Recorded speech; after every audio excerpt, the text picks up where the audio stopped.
Hola, buenas tardes, espero que se encuentren bien. Nosotros vamos a presentar la demodulación de las señales FM.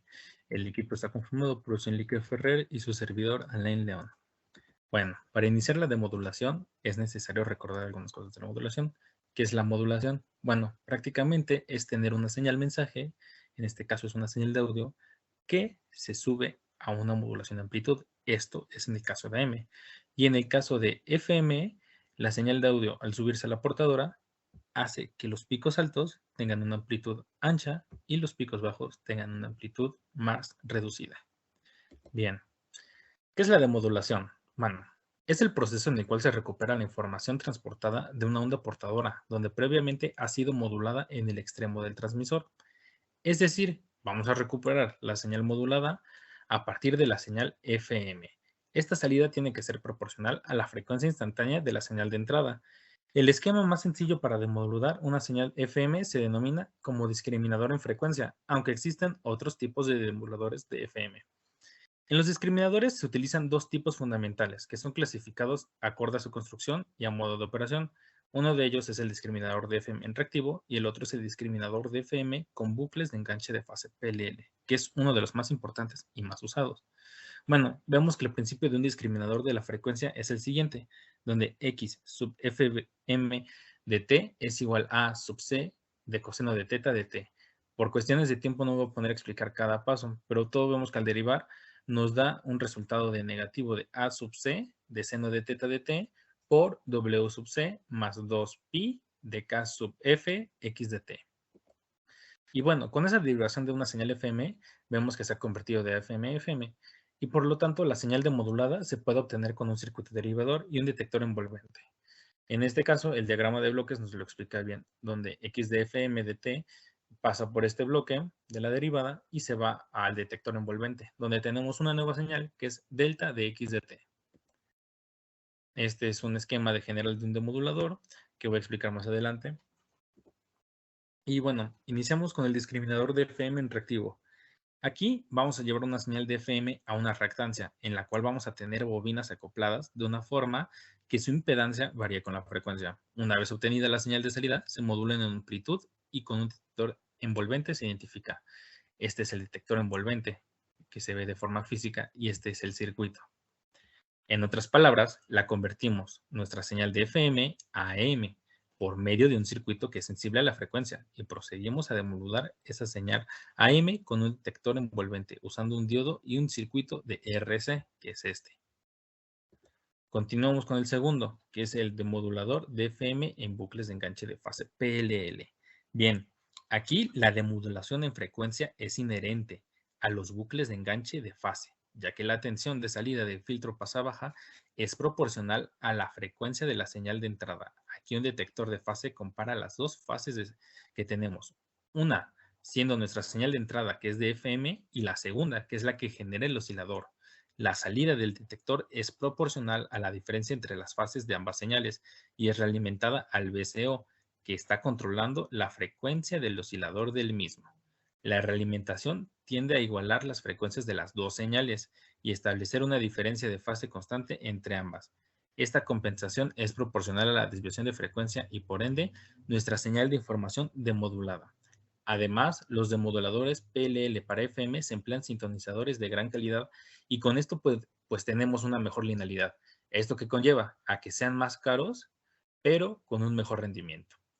Un demodulador de frecuencia PLL no requiere de circuitos sintonizados y automáticamente compensa los cambios en la frecuencia de la portadora debido a la estabilidad entre el oscilador de transmisión que nosotros tenemos.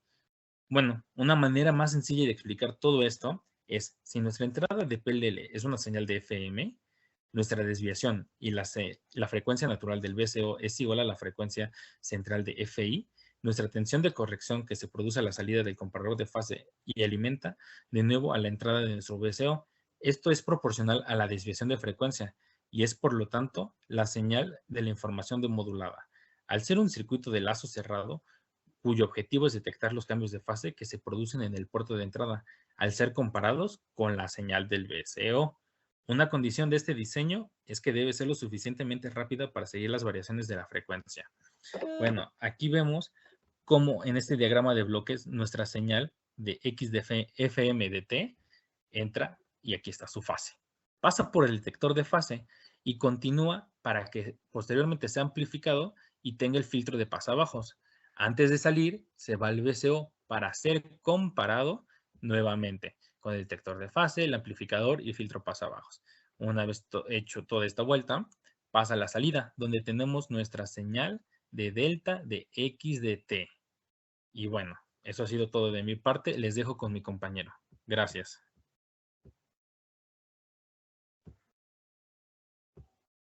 Bueno, ahora pasaremos por un ejemplo y tenemos en esta figura un circuito que es un detector lineal de señales moduladas en frecuencia, del cual se aprovecha la señal de modulada a la salida del bucle detector de fase, después del filtrado que se hace por RF y CF, y posterior a la amplificación obtenida por el buffer externo. El proceso de amplificación ejecutado por el buffer se hace necesaria para la correcta operación del sistema debido a la alta impedancia del circuito integrado en su terminal de salida. Bueno, en este circuito también podemos ver la presencia de un XR2211, el cual lo explicaré en la siguiente diapositiva. Y también tenemos dos ecuaciones, las cuales calculan voltaje de salida y voltaje de referencia respectivamente. Bueno, este es un diagrama con bloques internos del circuito integrado XR2211. Y para empezar, ¿qué es un XR2211? Bueno, es un sistema monolítico de bloqueo de fase especialmente diseñado para aplicaciones de comunicaciones de datos. Funciona en un amplio rango de tensión de alimentación de 4.5 volts a 20 volts y una amplia gama de frecuencias de 0.1 Hz a 300 kHz. También puede acomodar señales analógicas entre 10 mV y 3 volts. Y bueno, este es el circuito de un XR2211 en el cual podemos rescatar el VCO, el cual es un oscilador controlado por tensión que usa amplificación, retroalimentación y circuitos resonantes que da a su salida una señal eléctrica de frecuencia proporcional a la tensión de entrada. También tenemos la presencia del LM324, el cual es un amplificador operacional. Y en el centro tenemos una referencia interna, la cual debe ir conectada a una tierra. Bueno, ahora pasaremos a hablar sobre otros tipos de demoduladores de ángulo.